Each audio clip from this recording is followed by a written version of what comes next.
justifier avec d'autres éléments dont qu'il ne faut pas évoquer ici. Mais sur l'exclusion, il faudrait que nous puissions nous mobiliser, que nous puissions refuser cela. Et nous, en tant que politiques, nous allons jouer notre part du travail. Je vous remercie.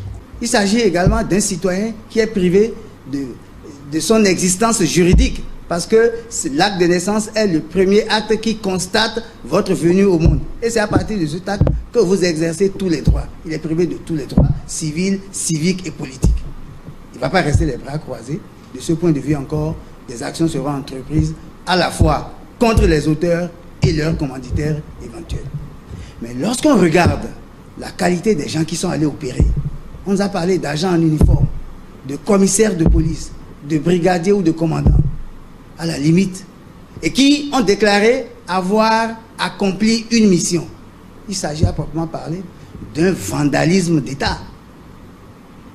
Il s'agit donc de citoyens en mission, d'agents en uniforme, qui sont allés déchirer, donc vandaliser des actes publics. Lorsqu'on est en présence d'un vandalisme d'État, qu'est-ce qu'on fait? La première chose, c'est la mobilisation citoyenne. Et c'est ce que vous faites là. Les journalistes doivent tenir donc l'opinion nationale et internationale informée, parce que la visée n'est pas simplement la privation de cette pièce-là qui permet donc d'accomplir plusieurs autres actes. La finalité est politique. Et si on laisse faire, ce sera dévastateur. Parce que ceux qui ont mis en exergue le fameux concept d'ivoirité, ceux qui ont parlé de certificat de nationalité douteux, ont conduit leur pays à la guerre civile. Nous chantons tous les jours que le Bénin est un pays béni et qu'il n'y aura jamais la guerre.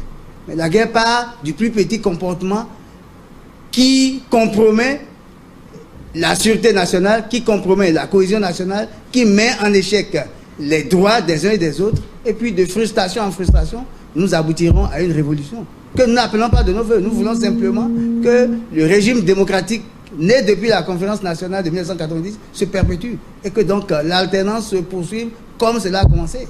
Alors, certains ont hérité du pouvoir ou ont été élus avec des règles démocratiques et puis donc pensent qu'après ce sera le chaos.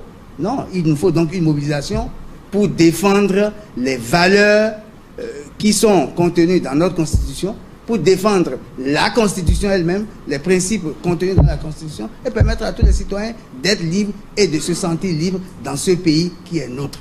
On ne peut pas contraindre un citoyen à l'apatridie ou à l'exil. On ne peut pas priver un citoyen de ses droits, de ses actes, de ses papiers, et puis penser que donc on est dans un État démocratique et que tout se passe pour le mieux dans le meilleur des mondes possible. Il faut donc cette mobilisation citoyenne pour accompagner les actions et les procédures judiciaires de façon à pouvoir faire échec à toutes les autres velléités, à tous les ambitions ou à toutes les intentions criminelles qui se cachent derrière ces actes qui ont été accomplis à Bombay. Voilà ce que nous vous demandons. D'abord, vous